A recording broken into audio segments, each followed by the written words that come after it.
Morning. It is Monday, December the 17th. It is, and it will be all day today. Thank you for joining us. Happy Monday. Yeah, happy new week, and we start the brand new week on a Monday. Oh boy, and what a great weekend it was. Weather-wise, it was really nice. A lot of things going on. And out at Goldsboro Battlefield, man, the Goldsboro Battleground. The reenactment. Yeah, it was great. Lots of smoke and booms and all that. It was just fantastic. It's always a great day, and they have such great reenactors that come from all over the United States, That's not true. just from across our state, but That's across right. the United States That's to right. participate in that reenactment. That's right. You know, there are people, reenactors, who travel all over the country and do this, and they bring it to life, and it was a wonderful event. Absolutely. We want to talk about who's on today's show, Yeah, Wayne? let's take a look here. On today's program, you know, we had part one of the leadership conference last week. Today we'll have the second part of the two-part series, and that's coming up here a little later on. We'll hear from Bill Bryan of Mount Olive Pickle, Dr. Kay Alberson of Wayne Community College. We'll also hear from Bill Paw of Wayne Memorial Hospital and Colonel Levitt from Seymour Johnson Air Force Base. They will share their feelings, their ideas, their thoughts on leadership.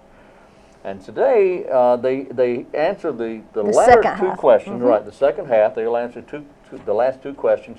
And I think you'll find it interesting, very interesting, particularly the different ideas that they have. Of course, the bottom line is they're all after the same thing.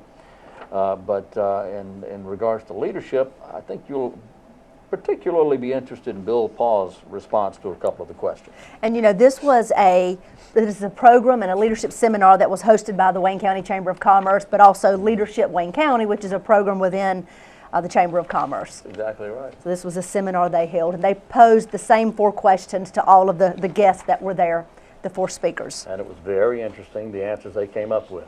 And of course, after that, we have the Paramount Theater. Sherry Archibald, director, will be here, and she shares the history of the Paramount, and she also will discuss information about a 5-year gala they'll be having in February, and who all will be participating and entertaining, and who can get tickets at that. So stay tuned for all of that. Plus, we're going to be going to Haiti pretty soon, and you're going to hear what? What Wayne is talking about is the show will be going on a hiatus. Oh, yeah. That's what I meant to say. Which means we will have our last live show on December the 21st, and then we'll take a break, and you will see pre-taped and previously run shows, and then we'll start back again on January the 7th with our live shows once again. That's exactly right.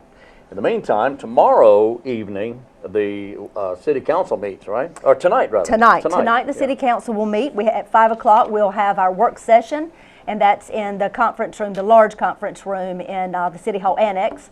And then at 7 p.m., we'll have the formal meeting in the council chambers in Historic City Hall. So come and join us. And if you can't attend the meeting live, of course it is taped, so you can see it on Channel 10, but you can also see it on the city's Vimeo channel or YouTube channel. That's right. And then, Kim, tomorrow morning, the Wayne County Board of Commissioners, county commissioners meet tomorrow morning. The briefing begins at 8 o'clock, and then the meeting itself actually starts at 9. And that's held in Commission Chambers, the 4th floor of the Wayne County Courthouse. And of course, you all take those sessions as well, and they'll be run on your Vimeo channel too. That's exactly right. Well, let's see now. Got word from Donna Phillips here about the Wayne County Public Library schedule for the holidays. And it will follow most of the county office holidays, Monday, Tuesday, and Wednesday. That's the 24th, 25th, and 26th. Wayne County Public Library will be closed, as will the courthouse. Most of the offices here will be closed those 3 days. The Wayne County Public Library will reopen on Thursday, the 27th, and looks like they're going to be open Friday and Saturday as well. The 28th. Really? They'll be open on the weekends? Mm-hmm. They'll be closed on, let me try that again. Okay. Here we go. Going to be closed on New Year's Day, but we'll be open on Monday the 31st from 9 till 6. So looks like Friday and Saturday they will be Thursday, Friday, and Saturday they'll be open, the 27th, 28th, and 29th, and then open on Monday, open on Monday as well, and then on Tuesday they will be closed for New Year's. Most people will be closed for New Year's, I believe, most offices. I think most of them will, yeah. Very good. All right. Well, Wayne, what you got? Anything major going on? Anything major going on? Well, there's a lot of major things going on. We are talking about Wayne County here, but for one thing, there's something going on called at Scotland Neck, North Carolina, which is down east of us here. Something called the 12 Birds of Christmas. They're asking you to get ready for a fresh take on the holiday's most parodied song with a trip to the Sylvan Heights Waterfowl Park in Scotland Neck, North Carolina. Instead of parroting lyrics, you can actually scan the 18-acre park for swans a-swimming and geese a-laying and other birds chosen for a holiday scavenger hunt. Sylvan Heights is home to 170 different types of birds. Can you believe that? Over 170. Anyway, that's coming up now, going on right now through January 3rd at Scotland Neck, North Carolina. Well, Wayne, I wanted to mention a program that the City of Goldsboro, the Goldsboro Police Department is implementing. It will start in January. And it is a program to fight crime in our community. It's the Goldsboro Partners Against Crime, or GPAC. It's a partnership between law enforcement, the judicial system, and our community. Right. If you want to find out more about that, you can go to the City of Goldsboro's website, which is goldsboronc.gov. And right on the left-hand side, you'll see GPAC, or Goldsboro Partners Against Crime, and it'll take you straight to a page that'll give you detailed information about the program. You'll start to hear more and more about it, but it is a program that has been implemented all across the United States, but most heavily in High Point, North Carolina. It's done quite well there for over 15 years, and they have a 90% success rate. Whoa. That is major, a 90% success rate with this program, and we are going to implement that program here in Goldsboro. We have spoken with them on quite a few occasions, and actually tomorrow, December the 18th, there's a group that will be going to High Point again to meet with them and see what they call this part of the program is called a call-in. And it's where you call the person in who has committed the crime. He also meets with law enforcement, like your DA. He meets with your sheriff's department, your police department. He meets with people from his community, people from his neighborhood that are basically saying, I've had enough. We're not tolerating this anymore. You give them options to change. You provide resources for them, whether it's going back to school, whether it's a job. You help them find the resources to straighten out their life. But if they choose not to go down that route, then these people are taken right back to court and they are prosecuted, and they're being put at the top of the list, to be quite honest. Wow. So it's called GPAC. You can go to goldsboronc.gov, find out details about it, and you can find out about the group that is being put together right now that will be the representatives from these resources and from the neighborhoods. That's interesting. That is. So we'll give you a lot more details closer to January 1st. Keep track and see how that works. Absolutely. That's great. So High Point's had good success. High Point has fantastic success, and they've implemented this across the United States. As a matter of fact, Mayor Bloomberg from New York City has met with High Point, North Carolina, the officials there, to hear more about their procedures and process and why their program has been so successful. Wow. So it is known all over the world. How about that? All right. All right. Let's talk about what's coming up next on the program there. That's right. We're going to hear part 2 of the leadership Wayne County, and the 4 gentlemen, no, not gentlemen, you had the 4 leaders. The 4 leaders here in our community that were answering questions about leadership and their leadership style. So let's hear what they've got to say from Leadership Wayne County and the Chamber of Commerce.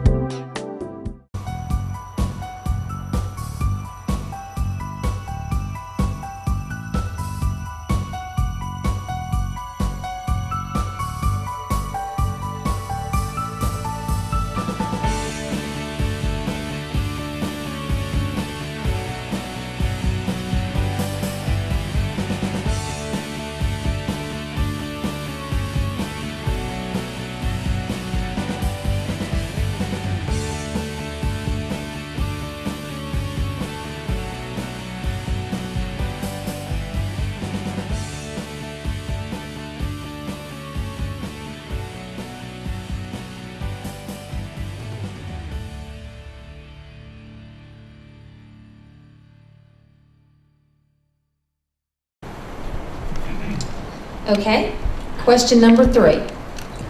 What was one of the most difficult management decisions you ever had to make?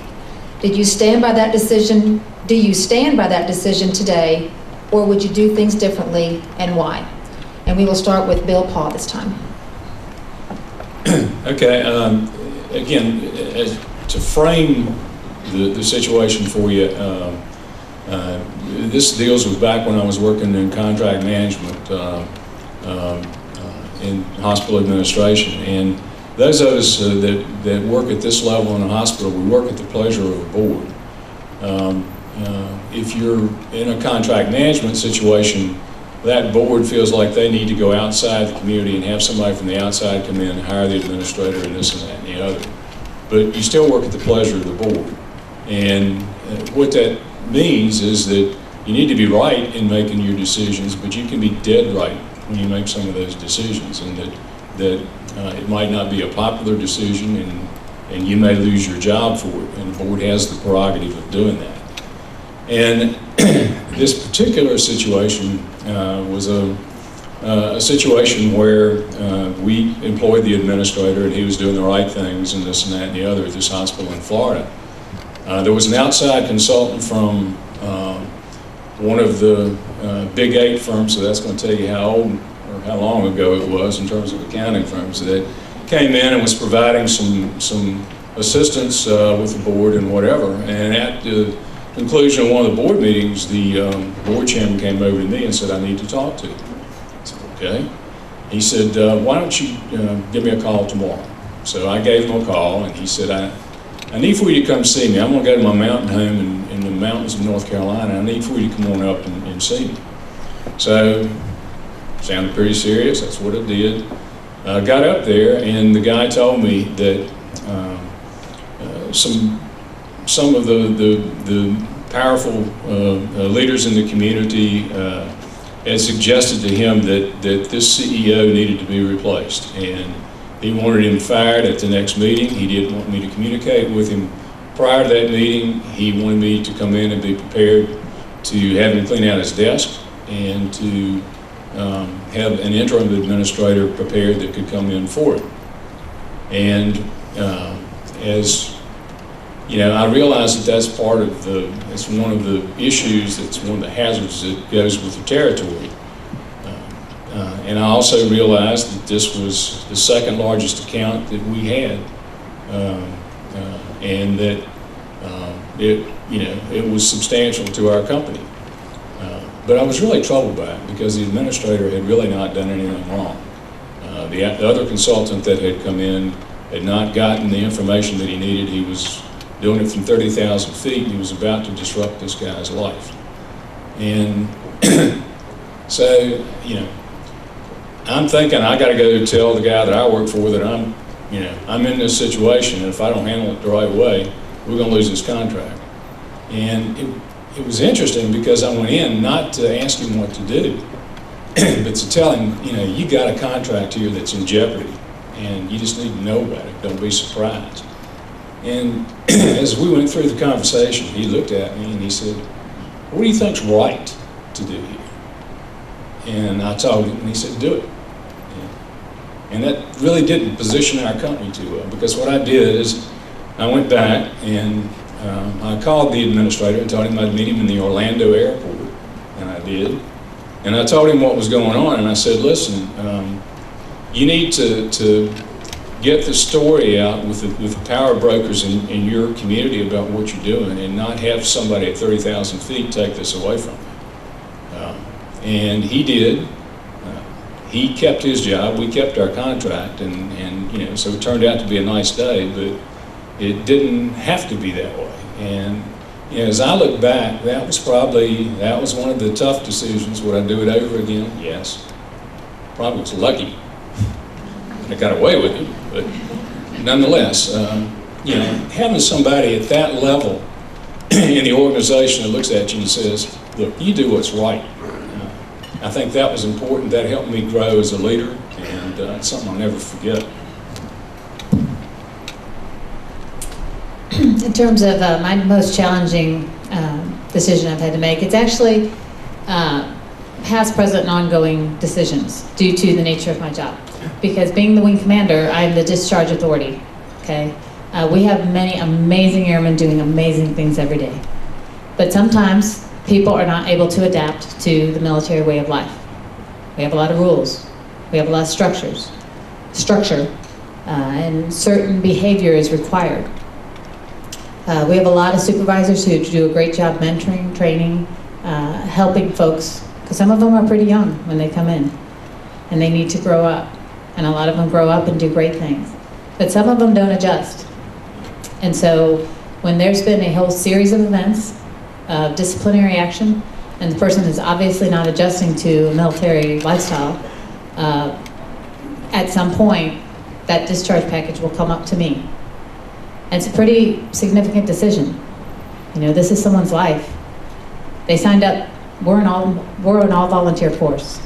So this person volunteered to join our United States military, our Air Force specifically. And now we're at the point where I have to decide, because his commander is recommending that we discharge him from the Air Force before the terms of his enlistment, or her enlistment. So it's a tough decision, and I've had to make it a number of times, and I will make it in the future. And I take every question or every decision very seriously. You know, there's an entire package that comes up to me that goes, you know, step by step through everything that has happened, all the responses from the individual. And when I do decide to discharge someone, I sit down with that leadership team and we talk through how that transition is going to happen, how that person is going to smoothly transition to the civilian workforce.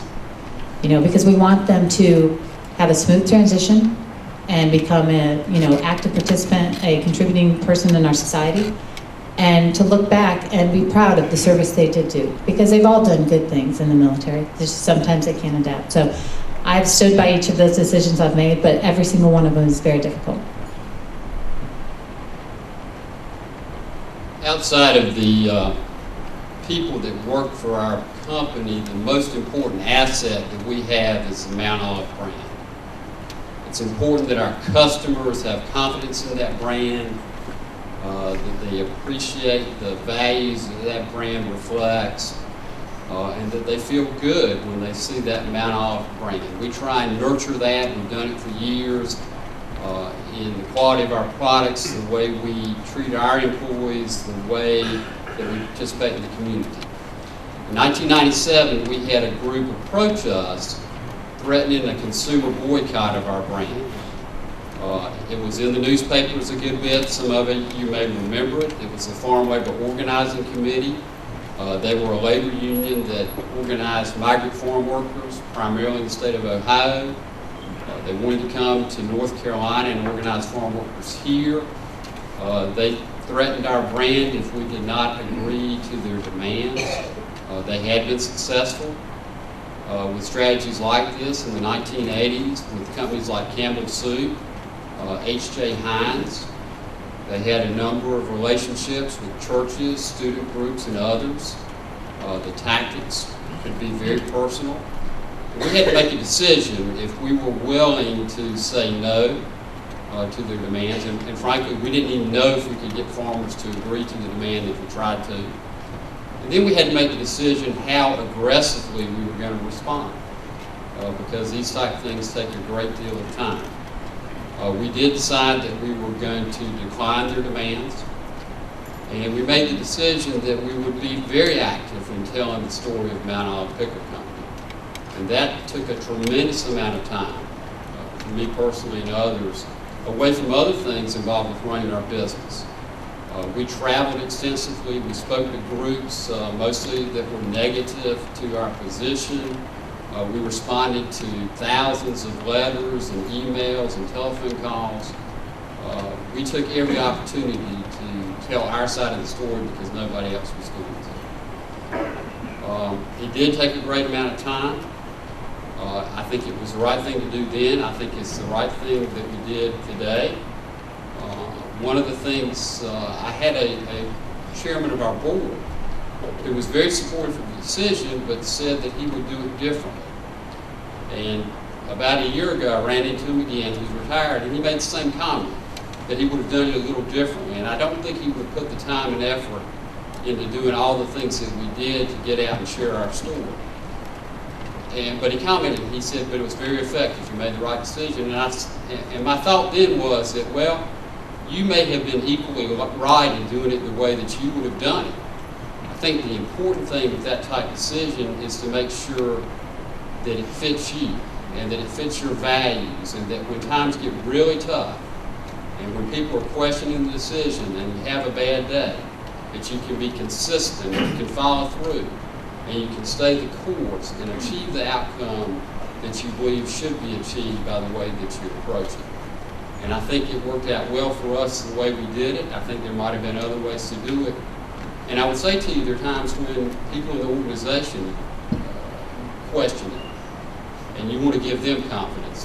The last thing that our salespeople wanted to do out when they were calling our customer was to spend the first 20 minutes talking about why somebody was picketing their stores. That's not the way you want to begin a conversation, particularly with customers in what are relatively new markets for them. But that was the decision we made, and again, I think it was the right decision for our company, and it was the right way for me as the president of that company to lead our organization in this type of situation. I too, as president of Wayne Community College, have the sole authority for dismissals. I pause because talking about it is actually quite difficult. As Colonel Levitt said, you have to put an extremely large amount of time into these kinds of decisions, making sure that your team is behind it, making sure that you have the documentation that supports the decision. All decisions for dismissal of persons, employees at Wayne Community College don't deal with their own inappropriate behaviors, however, or the fact that sometimes they have not been able to live up to job responsibilities. Equally as difficult is dismissal because of financial exigencies, and we've had some mighty tough state budgets in the last number of years, or because program numbers are not sufficient to generate the kinds of funds that are necessary.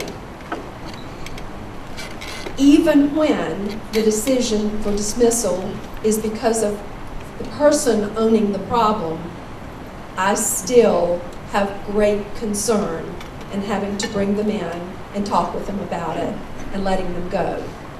Because as has been said multiple times today, these are people. It's about people's lives. It's about wanting them to be successful in whatever else they might choose to do. So again, it is the number one negative thing that I have to do in my job. It has to happen. I have to do it. I will continue to do it because that's the role of leaders. Okay, our very last question for our leadership conference today. Now this is where you're going to want to take out a piece of paper and a pen and make some notes. Ladies and gentlemen, on a lighter note, if you could have dinner with a current celebrity, who would it be and why?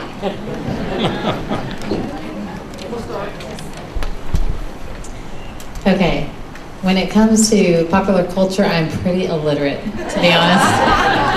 I have 2 small children, my job's pretty demanding, and my husband lives 3 hours away. So as a result, I thought about this one, and I thought, I actually talked to my 19-year-old au pair, and I'm like, so who are some celebrities? And she's naming some. I'm like, no, don't know who that is. No, don't know who that is. So what I came up with, what I decided was that if I had the opportunity to have dinner with a celebrity, it would be any American president or past, because what a unique position that person is holding or has held. We are such a unique country. When you look at the big world picture, I've had the opportunity to do a lot of national security type training, and you look around the world and the different governments and things that they have, and you look throughout history, we are such an anomaly. Our democracy, it is precious what we have. It's pretty incredible the foresight that our forefathers had. I thank them for what they did. The fact that they could have the vision that all men and women are created equal, that everyone has the right to life, liberty, and the pursuit of happiness. So moving it forward to the presidents we've had and the things they've seen and the interactions they've had, I think that would be incredibly fascinating. And so not to bail out on the celebrity, but I don't really know any, so I'll go with that answer. Did I took the same position and construed celebrity to include prominent people, and I wasn't quite as inclusive. My list was Bill Clinton or George Bush, simply because it was a leadership conference, and that's what I was thinking about. And that is the most significant leadership position, the most pressure, the highest level of accountability as far as the decisions that must be made in all areas. And I think it would be particularly interesting to talk with either one. I'm going to be nonpartisan on this one. Either one of those presidents, now that they've been out of office a while, and have been away from it a little bit, and maybe have some additional perspective about the things that occurred during their administrations, how they approach certain issues, would you do things differently today? But when you look at the pressures on that position, the 24/7 news cycle we have today, all the special interests that are out there, all the different viewpoints, and then you think about a situation where they are also somewhat insulated from the way the Americans live. What lessons do you learn when you deal with leadership at that level? And what were the real challenges that you face? And I think the other interesting thing might be, what was unexpected about what occurred during your administration? What surprised you the most about some of the decisions you need to make and how you went about it? Well, now I asked what I was supposed to do, so I called Tiffany and I said, "Can they be dead?" So I'm going to take some liberties, since two of our panelists really did. My first instinct was to talk about having dinner with Hillary Clinton. Now, obviously, she is a woman of great talent, no matter what our political bent. She is a woman of great talent in her own right. She has been the First Lady of Arkansas, the First Lady in the White House, a senator. She has run for President of the United States, and now she probably has one of the most critical positions, and certainly one in which decisions are just absolutely at a point of breakage almost as Secretary of State. She has sustainability, let's face it, true intellect as well as sustainability. And then I thought, and she also lived with Bill. Speaks of itself. And then I'd want her at dinner, because I do want to talk with her about her hair. That's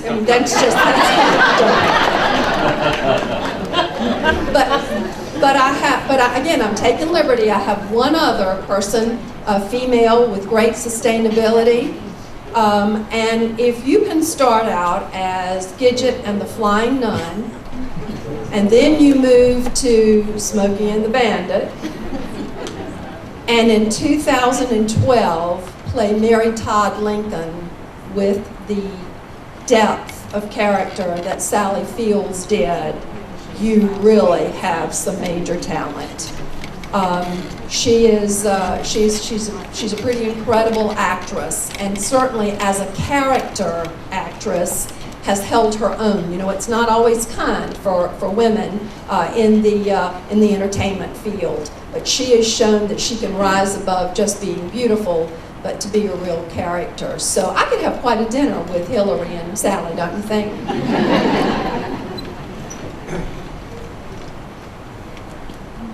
Well, obviously, you guys are going to find out that I'm seated around folks at a different intellectual plane.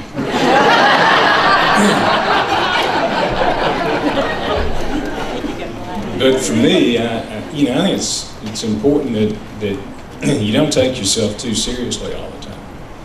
And as I was thinking about how to address this, I landed on Jimmy Buffett.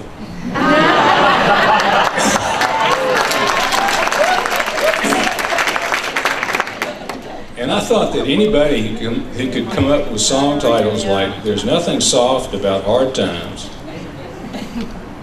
"The Weather Is Here, Wish You Were Beautiful," "Mental Floss," and you call it jogging and I call it running around, that would be an interesting dinner.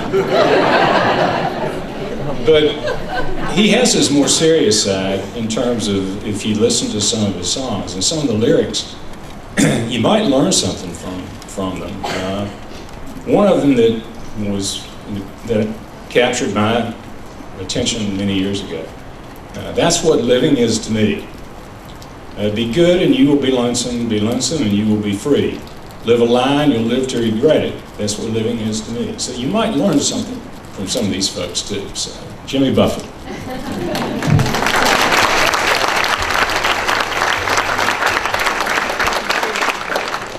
Let's give all of our panelists one more round of applause.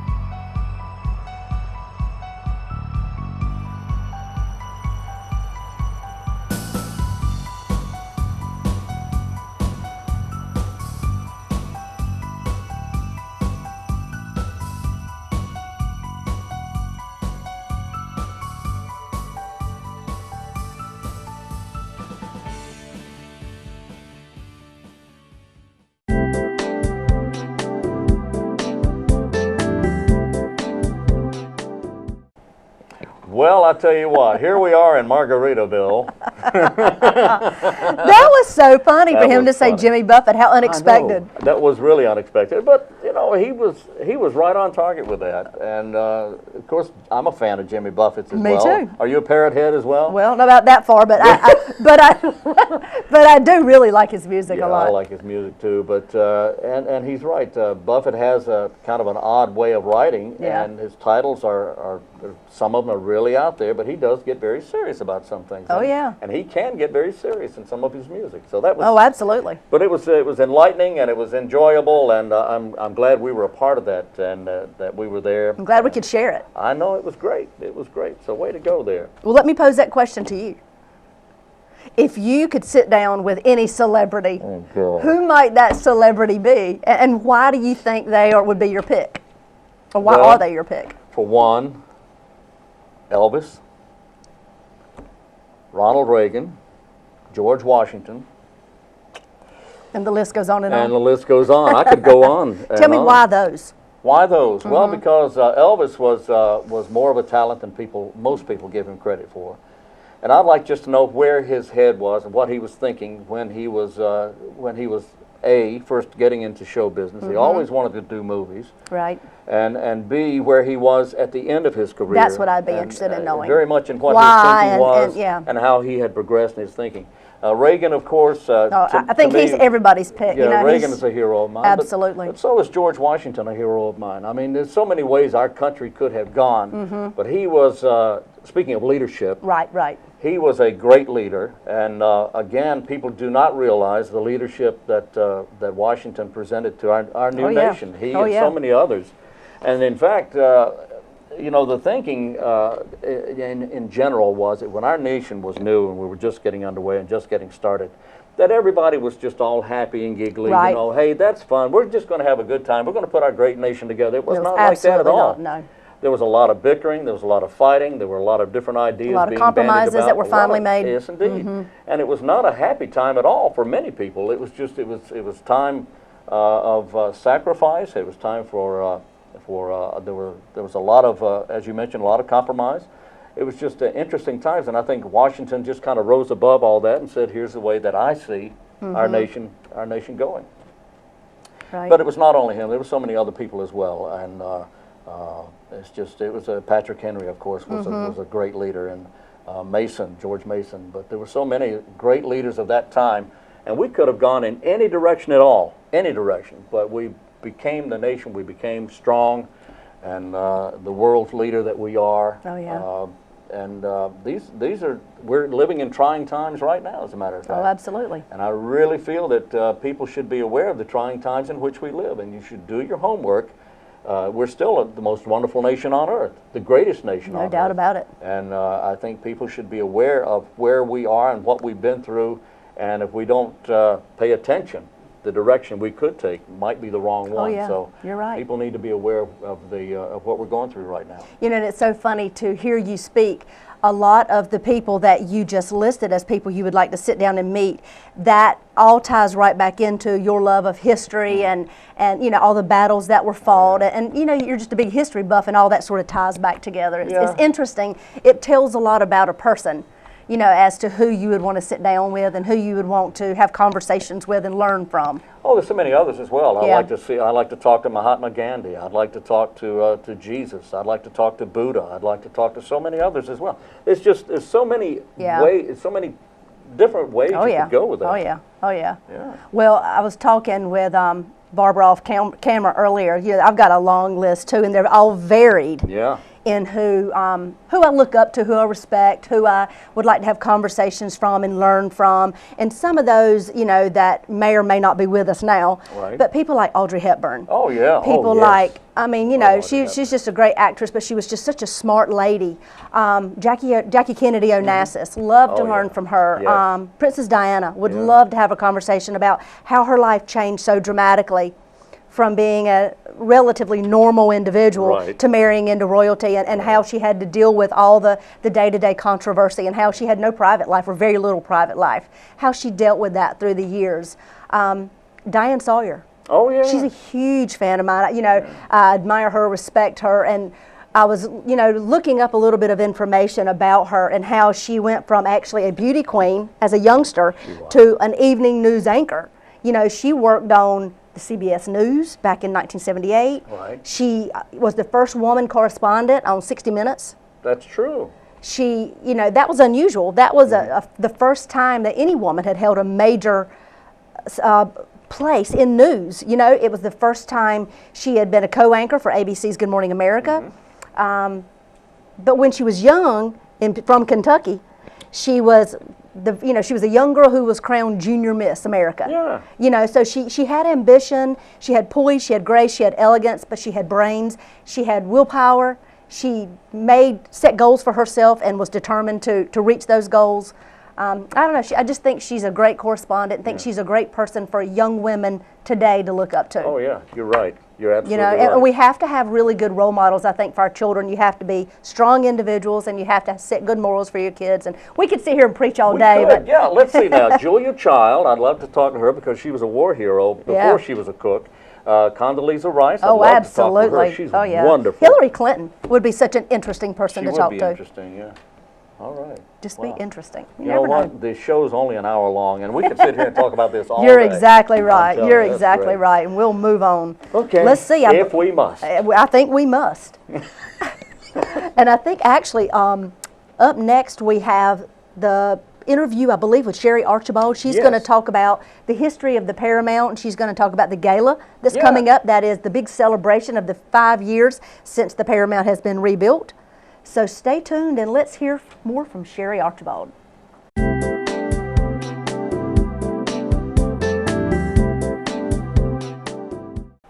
Hey, good morning. I'm Kim Best, your host. I'm here today with Sherry Archibald with the Paramount Theater, and Sherry is going to give us updates on what's happening at the Paramount for the next couple weeks. Good morning. Good morning.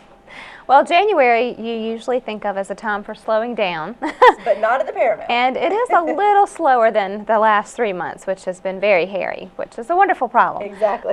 But it really is kind of, you don't have much of a break until it's picking up again. So I share that because it's really important for our viewers to keep up with our website, to keep up with upcoming events, and of course our series is rolling along, and it's doing really well this year, I'm excited to say. What is the next piece of the series? The next show is January the 12th with Faye Lane's Beauty Shop Stories. Yes, I'm excited about that I one. think it's going to be a lot of fun. I think, you know, of course, the guys are going to like it too, but it just seems like a real fun That's a girls' night out. out. Exactly. Yep. So I think it'll be real enjoyable in that way. This particular performer, Faye Lane, is a stand-up comedian, and she's from Texas, and she just talks about the stories that she remembers of being in her mom's beauty shop. She was truly a girl she growing truly up is. in a hair salon. Remembers, she remembers talking into that hairbrush and singing into it, That is too funny. and so she tells all the stories about all of these ladies that would come into the shop and what they would say and do. And she just really is, she's got such a wonderful accent. I love to hear her talk. And she's very happy. But on the stage, I've seen her perform, and it's just really a lot of fun. It's a night full of laughs. So that's everybody coming needs up to soon. get their tickets, grab their girlfriends, and come on down to the Paramount that Absolutely. night. And I think, talking about being a girls' night out, it's a great time to go have a little party at your home first, or go out to a restaurant beforehand, and then come on and enjoy the show. It starts at 7:30. How much are those tickets? And those tickets are $18. Okay. All of that, of course, is online at our website, too, at goldsboroparamount.com. But we're excited about the next show in the series. It's been quite a lineup. We've already had one comedian. You have had a great one. And she's such an easy sell, Jeannie Robertson. She certainly is. And she Y'all was had a lot of pretty much a fun. sellout for that We show, did. didn't you? You had a sellout. We did. She We is a probably miss. could have sold out again. Yeah, she so. needs a 2-night show. She really does. She was wonderful. So we're excited to have another female comedian to come and brighten up the night. Oh, so yes. Oh, yes. that's coming up, and a part of our series. So that's the next one. And I would also say that go ahead and mark your calendars for. Save the date for February the 8th, because it is going to be a nice night to remember at the Paramount Theater. It is our anniversary, 5 years. 5 years. February that's right. the 8th. Congratulations. So I think it's going to be a really nice night, and we're 5 successful years. I mean, you all It have has just been. grown by leaps and bounds, and you're booked almost every weekend. That's We fantastic. are, and some days, as we were just talking about, are double book days. Yes, So yes. it's been going really well. One of the things that I'm excited about is it's been a gradual increase in rental, a gradual increase in revenue. And it's hard for me to say that because I wanted it to be way Build here up really every night, fast. yeah. But it takes that, that gradualness, and we're getting there. So I'm excited to say that things are going really well there, and we're pleased with the series. The professional series is just it's just a bonus. I mean, we have Right. such great community theater here, so it's wonderful to have both. It is, and our community is so lucky to have such a nice theater right here in our hometown, because so many communities don't have that. We really are, and it's so often that I hear that folks come in and say, if they've never been there before, they are in awe Yes. over the facility and the fact that it is here, that it's ours, and something that we can use. And a lot of folks are taking advantage of it. We're having weddings there. Yeah, y'all changed things up a bit. We You're having all have. kinds of different events take place in the Paramount. Birthday parties, I mean, you name it, it can happen. So there's a use. Of course, movies too. We've talked about that, and so it's a lot of wonderful things going on. So tell me some of the next few weeks that are coming up at the Paramount. Well, in January, we do have, of course, with Faye Lane, and also the next week on the 18th is Wayne Community Concerts, who has an annual series with us. They're bringing Robert Post, who is a comedian. Just a good lineup of comedians. We do. I know there's a lot of laughs to be had for sure, but I have seen him on the stage too, and he's very funny. So just that slapstick, giddy yeah. funny. Oh, yeah. You'll really like watching him. So he is there, and that's for Wayne Community Concert members. But Okay. they have an opportunity, if you're not a member, to come and buy a ticket too, that you're able to do that at $20 at the door. At the door, okay. But if you are a member, I think it's $55 Yeah. for the all whole the shows. the whole Yeah, it's a series. great deal. You just can't beat that. Yeah. So they've been around for a very long time, and they do a wonderful job too, seeking out quality entertainment. Right. So we have that in January, and of course we have the Miss Goldsboro pageant, which is That's right. always a really big deal because we have such amazing talent on the stage, do. and it's exciting to hear who's going to be next That's and right. who's going to carry things on for us. So That's right. And our current Miss Goldsboro's done a fantastic job. Larry She Bazinga has. She's been all over this community and all over the state, and represented us well at Miss North Carolina, making top 10. So that always is that extra added bonus. That's So then exciting. she comes back here and entertains and does a lot of events and visits schools and those kind of things. So we keep her very busy. absolutely. January 26th, that's right. So that's coming up. So those are some of the things happening in January, and like I said, we're getting ready for the gala. So that will be So a lot all of all of February, you have something going on We every do. weekend. Every weekend and every day. my I goodness. don't think we have an open day. Weekdays are also filled. Stage Struck will be getting ready for their musical debut, Music and Man. they're doing the Music Man. And every one of their musicals are fun. They are. really do an amazing That's job. the big to-do at Stage Struck is the one It that is. always happens in the early spring, I guess I should say. But I think Music Man is really going to be a driver. They're going to Oh, be yeah. excited about that. So that will be coming up in February. They'll be getting prepared for that soon after Miss Goldsboro. So That's right. that'll They'll be moving coming in up right soon. after that. So lots of things coming up, and of course I'll be coming back to talk about our That's February right. events, and Well, excited to Sherry, share you have that. so many different things to choose from. There's something there for everybody. That's true. No matter what you like or what you're interested in, you have something at the Paramount almost every month that everybody can enjoy and pick and choose what their specialty area is. Well, you're right. Between jazz and country, bluegrass, there's just all kinds of That's different right. types of Yeah, of course, performances, don't forget the comedy. comedians. Yeah. Lots and lots And of everyone comedians. loves that. So Oh, yeah, there's all kinds of performances. So if you keep up with the website, you're going to be able to see what's going on. And you have a calendar on your website that goes all the way out for, what, the entire year? 2014. Goodness, 2014, to see what's happening. Yes, and we'll be booking. We cut things off about 2 years ahead, and really that is for our local community groups, so that, because it's difficult for them to say, oh my gosh, we don't want to lose our dates, but we cannot be paying deposits for 15 years in advance, and we don't want to lose those dates. So to try to accommodate that need also, we book 2 years in advance. So on January 1, we'll be booking for 2015. Good gracious. I've already had phone calls and requests about it. So we'll be looking at several years in advance. Wow. Well, you all try to keep a nice balance of local amateur performers, but also professionals that you bring in from other communities Exactly. as well. So it's really important for us to be able to do that. To And showcase so both. Yeah. Well, thank you, Sherry. We Thank appreciate you. it. It sounds like you all have a full calendar for us to choose from on what's happening at the Paramount Theater. And give us your website one more time. it's GoldsboroParamount.com. There you go. That's what's happening in your community at the Paramount Theater.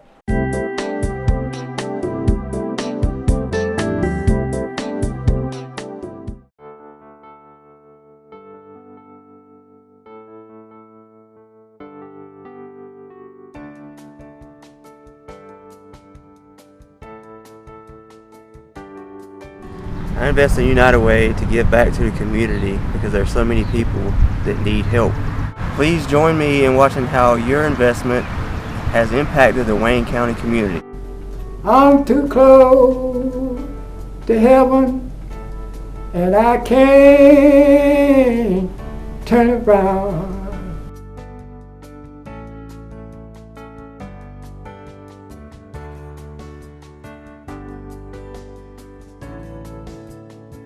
Mr. Rayner and I grew up in the same part of Wayne County, a friendship from the very beginning. He's a good buddy.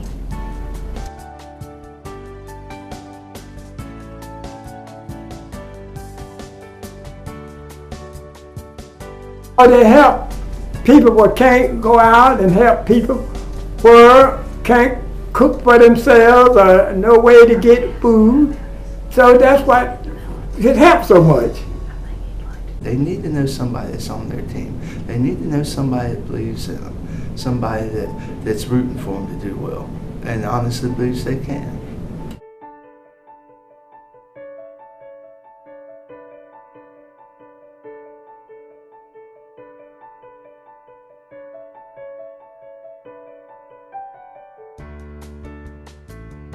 Like, I needed help with homework and all that, and he was there for me, and graduation project, he was there for me.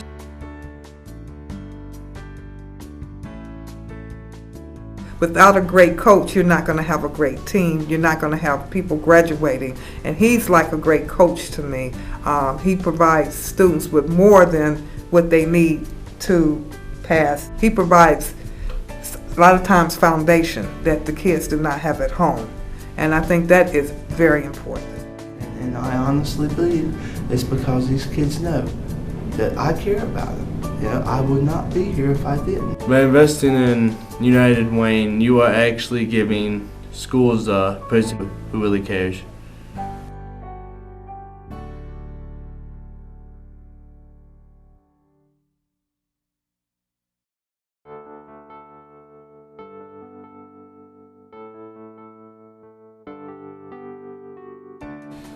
It helps us with our leadership skills. It teaches us character and like real life situations that we're to encounter and how to deal with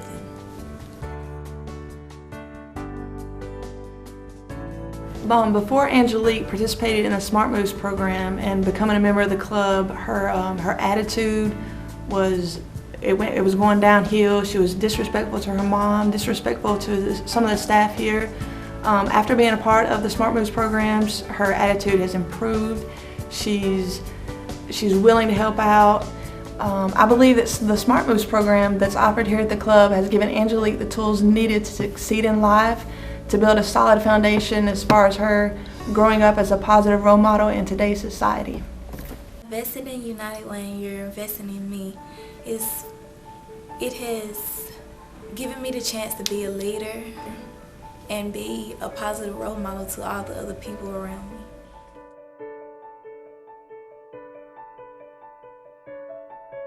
I wanted something that I could do with my daughter one-on-one so that we could grow in our relationship and have those memories that we always take with us.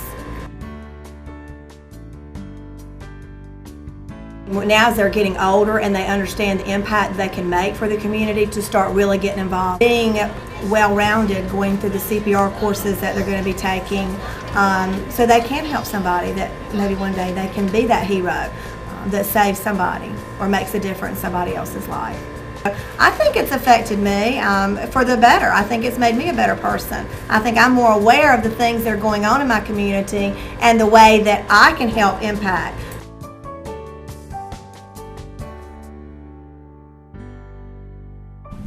From the time I first got there, I was kind of apprehensive about everything in the surroundings, but it afforded me a good opportunity to be able to look for work and have a steady place to stay.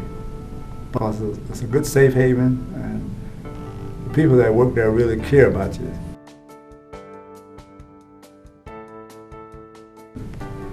I pretty much made this my home. I started working at the ARC, and I always say the Lord blessed me to get that job. And Salvation Army really opened the door for me. It really did. And gave me an opportunity to get actively involved in the ministry of the Salvation Army as well. So I'm excited.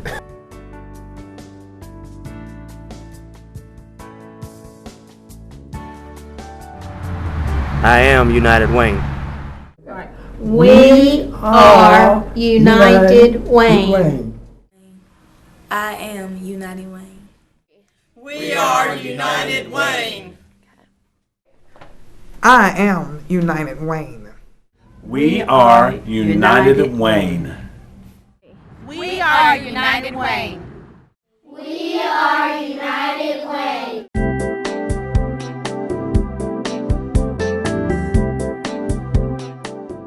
Welcome back. What an interesting date in history to hear Sherry, go back as far as when the Paramount was first built and how it transitioned and changed through the years and how our community came together once again to make wonderful things happen. Yeah, I love the Paramount. Absolutely, and she keeps it busy. I know she does. She's doing a great job over there. So tell us who's got a birthday today. Birthday today for Sean Patrick Thomas. The actor is 42 today. Birthday today for Sarah Dowland. Sarah Dowland is 51. She belongs to the group Bananarama. Oh, yes. And singer Sharon White is having a birthday. She is 59 years today. The year was 2003. It was 2003. It was only 9 short years ago when a guy he was a bank robber in New Mexico.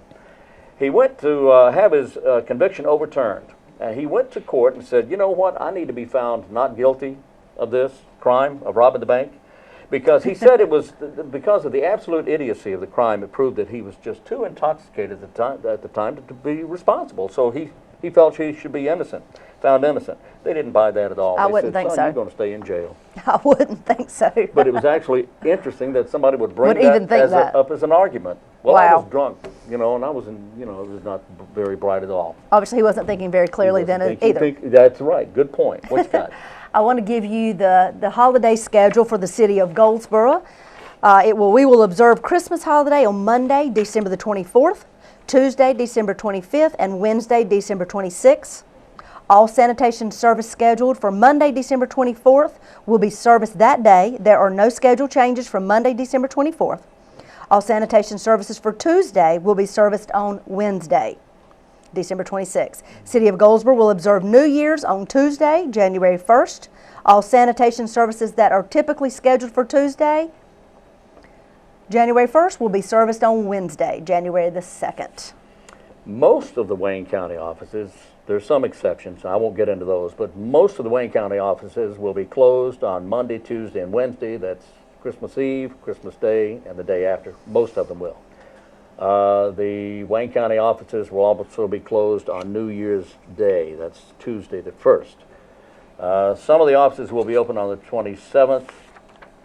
Most of them will be open on the 31st. Anyway, call the Wayne County office to find out if you have business with Wayne County anywhere. Call the office this week to find out what their schedule is going to be. Well, coming up on Tuesday's program, that's Tuesday's program, December the 18th. December the 18th, we have, what do we have? We have a visit to Royals Classic Barbershop in downtown Goldsboro. We go and visit with Mr. Percy, and it is an interesting interview. You'll look forward to seeing that. Yeah, that was fun. Yes, it was. That was fun. I believe we'll also have the Register of Deeds. Oh, yeah. Lois Mooring, the Register of Deeds, Wayne County, is going to be with us to tell us about what's going on in that office. And, of course, Paige Leonard from Crime Stoppers. Exactly. Paige's going to be with us. So That's we right. have a lot That's to talk all about tomorrow. Yeah. That's right. All right. In the meantime, stay with us every day, Monday through Friday at 7 a.m. Then the show repeats at noon, and then again at 5:30, and then at either 8 or 11 p.m. Also on YouTube. That's exactly right. And Wayne, we want to remind everybody the last show before the holidays will be on December the 21st. We'll take a hiatus, and you'll see shows that have already been run, and then we'll return back live on January the 7th. Wow. That's January exactly 7th right. we'll be back. All right. But between now and Friday, or until the 21st. Until the 21st, we'll be right here. I'm so confused. We'll be here. Tune in. We'll be here anyway. That's right. Well, thank you for watching. We appreciate your support and continued viewership. That's right. And until tomorrow, I'm Kim Best. I'm Wayne Alley. Thanks for watching WGTV today.